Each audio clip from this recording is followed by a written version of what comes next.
ಇನ್ನು ಪೂರ್ವ ಇಂಡೋನೇಷ್ಯಾದಲ್ಲಿ ಭೀಕರ ಭೂಕಂಪ ಸಂಭವಿಸಿದೆ. ಕಟ್ಟಡಗಳು ನೆಲಸಮವಾಗಿವೆ. 38 ಜನ ಸಾವನ್ನಪ್ಪಿದ್ದಾರೆ.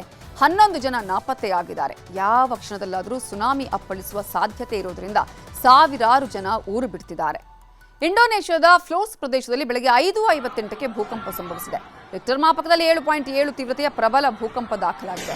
150ಕ್ಕೂ ಹೆಚ್ಚು ಕಟ್ಟಡಗಳು ನೆಲಕಚ್ಚಿವೆ. ಕಟ್ಟಡದಲ್ಲಿದ್ದ ಸಾಕಷ್ಟು ಜನ ಹೊರಗೋಡಿ ಬಂದು ಜೀವ ಉಳಿಸಿಕೊಂಡ್ರು.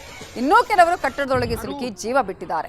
ಇಂಡೋನೇಷ್ಯಾ ಸರ್ಕಾರದ ಪ್ರಕಾರ ಇಲ್ಲಿವರೆಗೆ 38 ಜನ ಸಾವನ್ನಪ್ಪಿದ್ದಾರೆ.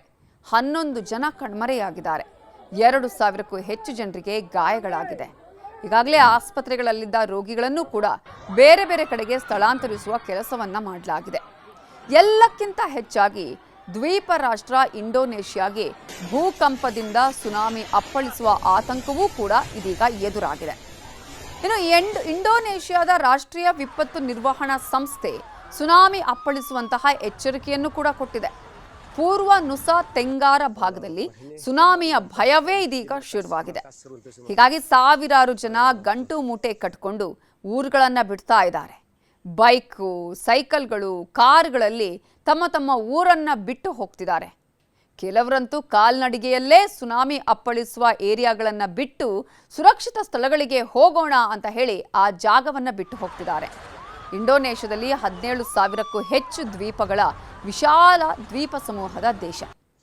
ಆಗಾಗ ಇಲ್ಲಿ ಭೂಕಂಪಗಳು ಆಗ್ತಾನೆ ಇರುತ್ತೆ.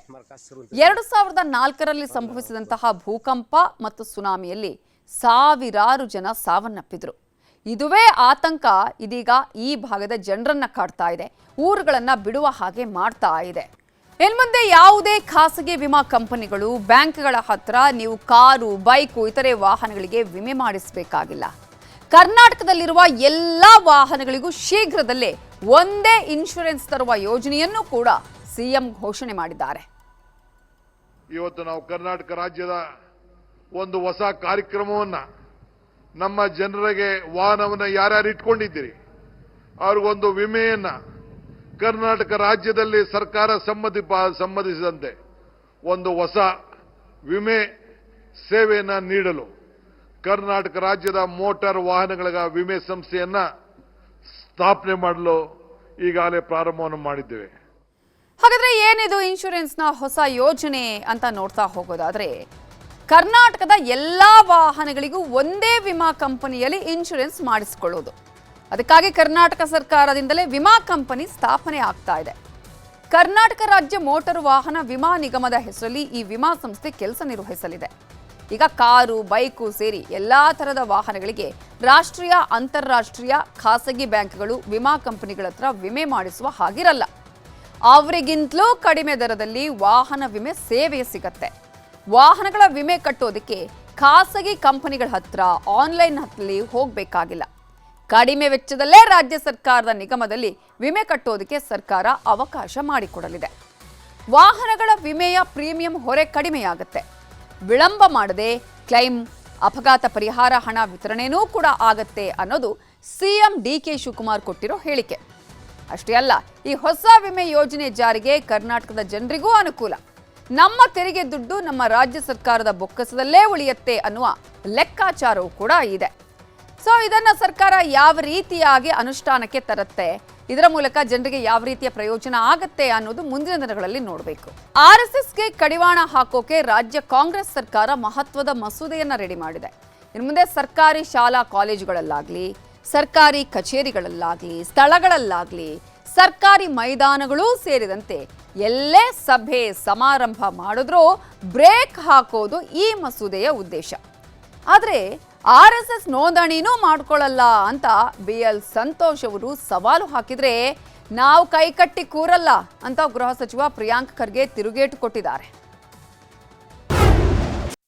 ಇವತ್ತು ಸರ್ಕಾರದ ರಿಜಿಸ್ಟರ್ ಮಾಡಿಕೊಂಡಿರ್ತಕ್ಕಂಥ ಸಂಸ್ಥೆಗಳ ಆರ್ಥಿಕ ಅವ್ಯವಹಾರದಲ್ಲಿ ಮುಳುಗಿ ಜೈಲನ್ನ ಸೇರ್ತಾ ಇರುವಂತಹ ಜಾಗಗಳಲ್ಲಿ ಕಳೆದ 100 ವರ್ಷಗಳಲ್ಲಿ ರಿಜಿಸ್ಟ್ರೇ ಮಾಡಿಕೊಳ್ಳದೆ ತನ್ನನ್ನ ಪ್ರತ್ಯಂತರ ಜನರ ವಿಶ್ವಾಸವನ್ನ ಸಂಪಾದಿಸಿ ದೇಶ ಸೇವೆಯ ಮಾಡ್ತಾ ಇರ್ತಕ್ಕಂಥ ರಾಷ್ಟ್ರೀಯ ಸ್ವಯಂ ಸೇವಕ ಸಂಘ ವಿಭಜನೆಯ ಸಂದರ್ಭದಲ್ಲೂ ಹಿಂದೂಗಳಿಗೆ ಬಂದಿತ್ತು. ಪ್ರಿಯಾಂಕ್ ಖರ್ಗೆ ಅವರೇ, ನಮ್ಮ ಕಲಬುರಗಿನಲ್ಲಿ RSS ಯಾರಾದರೂ ಒಬ್ಬ ಪ್ರಚಾರಕಂದು ಸ್ಟ್ಯಾಚ್ಯೂ ಅದ ಏನಿಲ್ಲ, ಯಾರ್ದಿರೋದು ಸ್ಟ್ಯಾಚ್ಯೂ ಇಲ್ಲಿ ಚೌಕ್ ಬಲ್ಲಿ?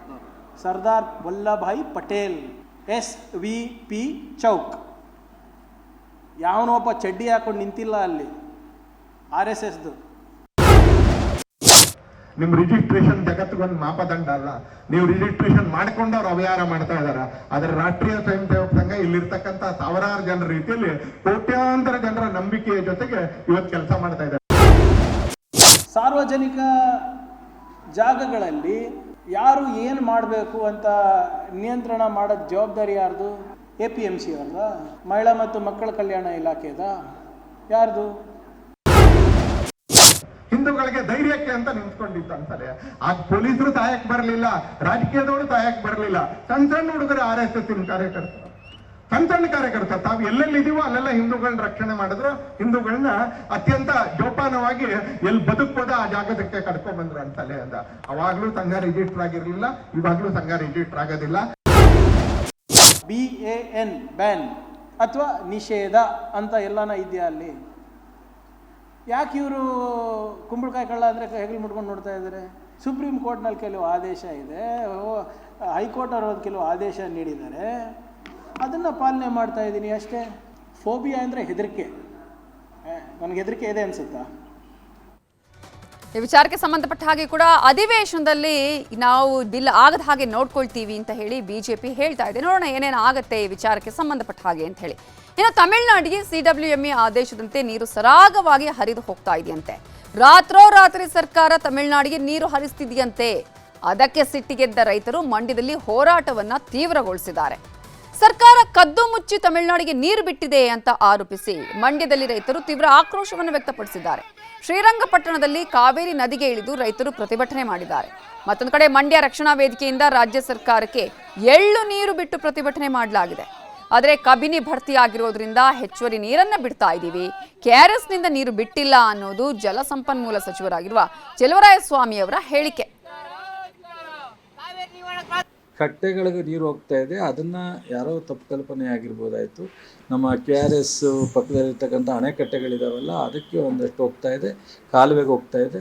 ಕಾಲುವೆಗೆ ನಾವು ಅಧಿಕೃತವಾಗಿ ಘೋಷಣೆ ಮಾಡ್ಕೊಂಡಿಲ್ಲ. ಆಮೇಲೆ ನಾವು ಬಿಟ್ಟಿರ್ತಕ್ಕಂಥ ನೀರನ್ನು ನಿಮಗೆ ಗೊತ್ತಿದೆ, ಇನ್ಫ್ಲೋಯಿಂಗು ಔಟ್ಫ್ಲೋಯಿಂಗ್ ಯಾವುದನ್ನು ಹಲವಾರು ಕಾರಣಕ್ಕೆ, ಲೀಗಲ್ ಕಾರಣಕ್ಕೆ ನಾವು ಸ್ಪೆಸಿಫಿಕ್ಕಾಗಿ ನಾವು ಇಂಥದಕ್ಕೆ ಬಿಟ್ಟಿದ್ದೀವಿ, ಇಷ್ಟೇ ಬಿಟ್ಟಿದ್ದೀವಿ ಅಂತ ನಾವೇನು ಹೇಳಕ್ಕೆ ಹೋಗಿಲ್ಲ.